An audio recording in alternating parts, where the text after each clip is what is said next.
Good morning, my dear lovely patines. Yes, beta. How are you all? As you know that beta, in the previous class we have completed the question answers. Okay, and now today we are going to do the worksheet. Worksheet of lesson 8. ये extra booklet है ना बेटा, ये extra booklet है, इसकी worksheet हम करेंगे lesson 8 water की. Okay, so open this book and start writing the answers. Okay, yes बेटा, लेसन 8 वर्कशीट आपकी एक्स्ट्रा बुकलेट है ना, वर्कशीट बुकलेट, उसमें lesson 8 water, page number 21. Okay, so first question है बेटा, take some muddy water in a tumbler. Take another tumbler, put a muslin cloth over it and pour muddy water into it. Note the observation and answer the following questions. तो क्या है, कुछ muddy water लेना है एक tumbler के अंदर, एक अनदर टम्बलर लेना है, उसके अंदर मसलिन क्लोथ्स कवर करना है उसको, ठीक है, और उसको and pour muddy water into it, ठीक है, मडी वाटर इस टम्बलर में डालना है. Now note the observation and answer the following questions.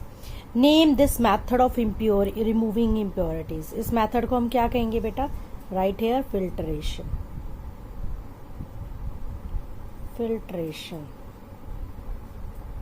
Okay, next, what is the clear liquid obtained call. जो क्लियर लिक्विड निकल जाएगा, जो होगा ये क्लियर लिक्विड, इसको हम क्या कहेंगे बेटा? Filtrate. Okay, what is the solid impurities left on the muslin clothes. जो सॉलिड इम्प्योरिटीज लेफ्ट होंगी उसको हम क्या करेंगे? उसको हम क्या कहेंगे? रेसिड्यू. सॉलिड इम्प्योरिटीज है ना बेटा, इसको हम क्या कहेंगे? Residue. Through this method dash impurities are remove. कौन सी इम्प्योरिटीज रिमूव हो रही है बेटा? इससे इनसॉलेबल, जो सॉलेबल नहीं होती है. Name 2 impurities that can be remove by this method. इससे हम और कौन सी रिमूव कर सकते हैं बेटा? यहाँ पर आपने मडी वाटर, मड लिया है, देन चॉक, ठीक है, और सैंड, ठीक है. Now defined portable water. Now portable water क्या है बेटा? The water which is clean, pure and fit for human consumption. So right here water which is clean, pure and fit for human consumption.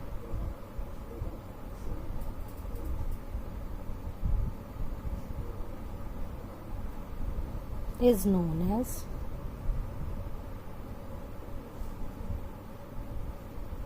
potable water. Okay.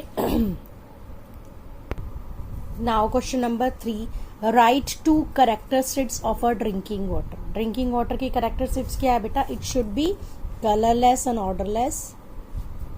It should be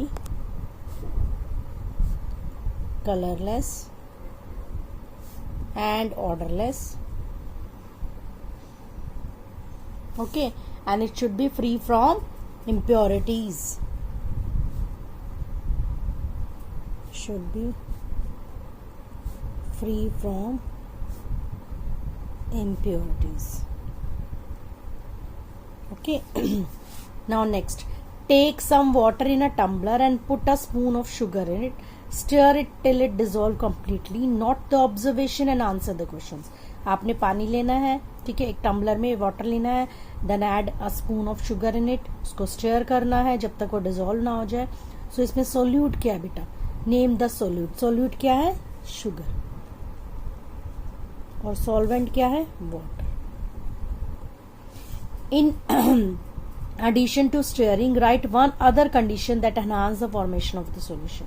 अगर steering करने के अलावा और क्या condition है जिससे हम solution की फॉर्मेशन को इंक्रीज कर सकते हैं? दैट इज बॉइलिंग, ठीक है.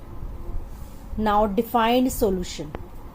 सॉल्यूशन क्या है बेटा? The mixture formed by dissolving a soluble substance in water is known as solution. तो right here the mixture formed by dissolving a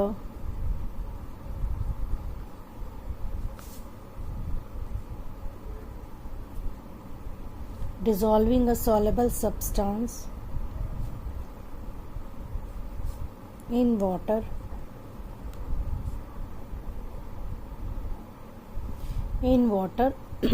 is known as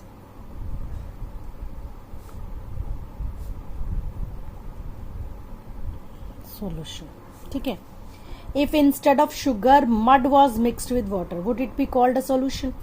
अगर हम शुगर की जगह मड को मिक्स करेंगे तो भी क्या होगा बेटा, वो सॉल्यूशन ही होगा ना. ठीक है, तो दैट इज यस.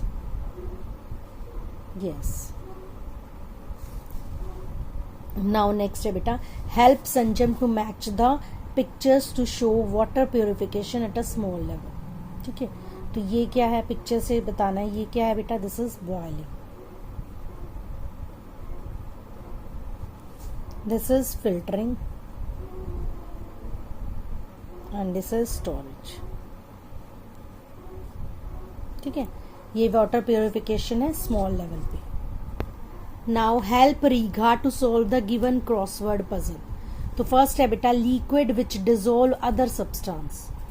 एक्रोस है बेटा, ये एक्रोस, यहाँ से फर्स्ट यहाँ से यहाँ तक जो अदर सब्सटेंस को डिजोल्व करते हैं, that is solvent.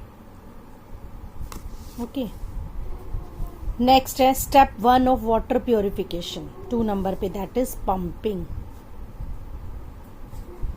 Solution with large amount of solute जब लार्ज अमाउंट हो तो दैट इज सैचुरेटेड. अब ऊपर से नीचे, the process of removing soluble impurities from water by strong heating, that is evaporation. Substance that dissolve in a liquid, that is solute. Okay, so beta, you have to do the worksheet in your worksheet booklet and learn also. Okay, thank you, have a nice day, bye bye.